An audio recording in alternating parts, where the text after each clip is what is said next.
আমি এতিয়া আছোঁ আওনাং বিচত থাইলেণ্ডৰ ফুকেটৰ পৰা অলপ দূৰত এটা চিটি আছে ক্ৰাবি বুলি ক্ৰাবিৰ তাতে মেইন ক্ৰাবি যোনটো আছে তাৰে আমি এটা হোটেলত ষ্টে কৰি আছোঁ তাৰে পৰা 3-4 কিলোমিটাৰ ডিষ্টেঞ্চত এই বিচটো পৰে আমাৰ বিচটো হ'ল আওনাং বিচ বুলি কয় জেগা বহুত সুন্দৰ দেখিবলৈ বহুত ভাল আপোনালোকে আহিব পাৰে পাহাৰ আছে বিচ আছে ইয়াত মানে বহুত ধৰণৰ ধৰি লওক বিভিন্ন বিভিন্ন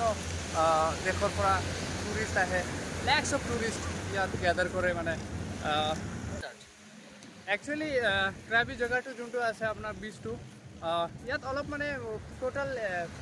ক্ৰাবি এৰিয়াটো যোনটো আছে অলপ মানে কষ্টলি হয় এজ কম্পেয়াৰ টু ইণ্ডিয়া অলপ বাজেট ফ্ৰেণ্ডলি নহয় মানে যিহেতু আমি কাৰেঞ্চি এক্সচেঞ্জ কৰিলে নৰ্মেলি আমাৰ থাইলেণ্ডৰ কাৰেঞ্চিৰ লগত তুলনা কৰিলে থাইলেণ্ডৰ 1 থাই বাট আৰু আমাৰ 2.63 ৰুপিজ সেই হিচাপত চাব গ'লে আমাৰ ইয়াত থাইলেণ্ডত মানে ক্ৰাবিত অলপ মানে বাজেট ফ্ৰেণ্ডলি নহয় মানে সবে এফৰ্ড কৰিব নোৱাৰে এইটো আপোনাৰ পাৰ্চনেল অপিনিয়ন হয় আহিব নে নাহিব ইয়াত কেনেকুৱা লাগে বা নালাগে আপোনাৰ পইচা আপুনি বচাব নে আহিব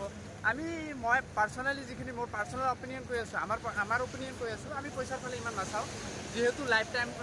লাইফটো বহুত শ্বৰ্ট টাইমৰ এটা লিমিটেড টাইম আমি বাচিম যিখিনি আছে তাৰে মাজত অলপ এনজয়মেণ্ট কৰি আমি ভাবিছোঁ অলপ এক্সপ্ল'ৰে কৰি যাওঁ ক্ৰাবি জেগাটো যোনটো আছে বহুত পিচফুল হয় বহুত টুৰিষ্ট ইয়াত আহে বাকী আপোনাৰ বেংকক চেংকতকৈ এই জেগাটো অলপ মানে অলপ প্ৰিমিয়াম টাইপৰ হয় মানে ইয়াত আহিলে আপুনি ভালহে পাব আমিতো বহুত মানে ভাল লাগিছে আমাৰ স্পেচিয়েলি এই বিচটোত আহি বেষ্টটো ৰেটিং যদি আপুনি কয় ৰেটিংটো 10ৰ ভিতৰত কিমান ৰেটিং আমি দিব খোজোঁ আমি এটলিষ্ট 8.5 ৰেটিংটো দিমে কমচে কম